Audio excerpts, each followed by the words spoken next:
Hey everyone, Mark here from Fitness Studio Marketing Canada, and today I just want to talk about maximizing your advertising dollars for greater profits. This video today is just all about return on investment. So, the first question is how much budget should I put away for marketing? Well, a common rule of thumb is to actually spend 2 to 5% of revenue in marketing. To give you an overview of Canadian businesses, according to BDC, a Canadian business typically spends around 30,000 on marketing if they have 1 to 19 employees, and an average of 60,000 on marketing if they have 20 to 49 employees. So taking that into account, about 2 to 5% of your revenue into marketing, what does that look like? So I'm creating a calculation based on a studio with a revenue of 200,000 a year. First things first is $200,000 a year just means 167 paying members at about 1,200 a year, or basically 100 a month. If you were to spend about 2% of your revenue, that would be $4,000 a year. At 3%, that's $6,000 a year. And at 4%, that's $8,000 a year. And at 5%, that's $10,000 a year. But what if you have less than $4,000 to spend on marketing? Well, what I would do if I was in your position, knowing what I know in the fitness industry, is I would spend a lot of my time trying to do sales conversion. So that's converting leads into members, tapping out into my warm market, asking my friends to sign up at the gym, asking for referrals. But how I would do lead generation is I would do newsletters. So because at this point you can't really afford a lot of lead generation tools yet, newsletters are a very easy thing to do. Just basically putting everyone's email into BCC, so blank copy, and then sending them, hey, we're just new in the area. You were sending a newsletter saying, hey, you should sign up. Obviously, your newsletter is going to be better than that and well more crafted, but just to give you an idea that that's a very low cost thing to do is basically just send out newsletters and send out emails. The next thing is referrals. So again, tapping into um, everyone that you know, asking for referrals, being in the community. Those are very low cost ways to get more lead generation and leads into your studio. So that also includes social media posting, in club promotions. So really just harnessing the power of offline marketing. I know for a fact that a lot of fitness studios actually get by just doing all of this and don't really have to pay for marketing. But obviously, if you don't do any more than that, then that's all you're going to get. But now let's say you actually reach the marketing budget and is grossing around $200,000 a year. The first thing I would do with your 2% is I would implement a website. A properly optimized website can help you generate a ton of leads online. Not just that, a website is also one of the most important tool that you could have because it's your presence online and portal online to give as much information that you can to entice people to sign up at your gym. And once you get to that point where you're spending about 2% of your revenue in terms of website, the next thing I would do is implement ads. So ads can do wonders in terms of lead generation because for websites, you're usually just waiting for people to come to you.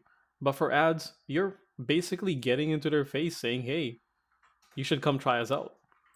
Now, put these two together, you're going to have a very powerful combination of marketing online. And you will definitely see a drastic increase in terms of lead generation. The next thing I would do when I have a website and ads running is having a CRM. So having a CRM is actually different from having a CMS. A CMS is basically something like MindBody, Wellness Living, ABC Financial software. Those are the softwares that you need to process payments. So don't confuse this with a CRM. CRM is a tool where you can communicate with prospects, sending emails and SMS, and at the same time being able to read and view the replies. So most CMS can't do that, but CRM does. And CRM is also one of the biggest tools that you can have because it helps you nurture leads until they're finally ready to become a member at your gym. And once you get to the 5% mark, which is the $10,000 ad budget, what I would simply do at that point is basically just increase your ad budget and start doing social media more in terms of engagement.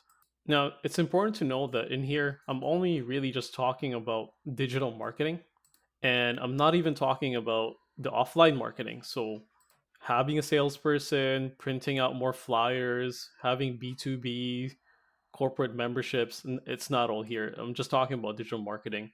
So, that being said, when we did a case study, we found that the sweet spot to do marketing is actually around 6,000 all the way to 8,000. So 8,000 is usually good enough as the highest tier that you could have in terms of marketing budget.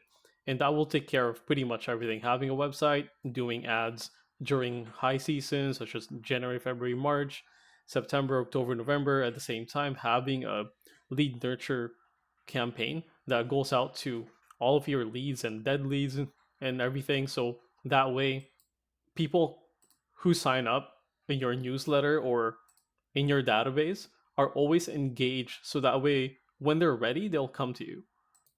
Now, before I go to the next thing, I just want to do a little recap. So, based on our statistics and case study, our recommendation is to first have a great website and SEO because SEO and website has the highest ROI in all digital marketing tools and strategies we have ever implemented. The second thing is have ads. So just because ads has the highest and fastest ROI in digital marketing. So if you're looking for quick leads and quick turnaround, ads is the way to go. The next thing is having a CRM. So CRM is basically the next best thing to have compared to a very good salesperson because these tools will help you convert leads into members without even doing anything. So the next question that I want to address is a question that most fitness studio owners kind of get confused about, which is what marketing should I do? Well, to answer the question, I will have to create a separate video answering everything step by step, but here is an overview about what you need to know regarding the 5 stages of marketing your fitness studio. The first one is obviously a startup.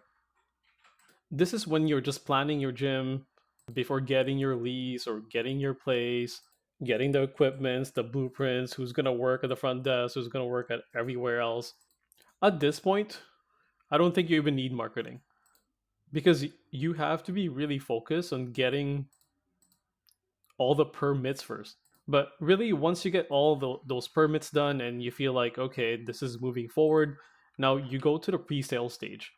Now, where you start marketing is actually between startup and pre-sale. So once you get all your confirmations about licensing, um, lease, and everything else, as long as you have that confirmed, then you can start doing the pre-sale marketing.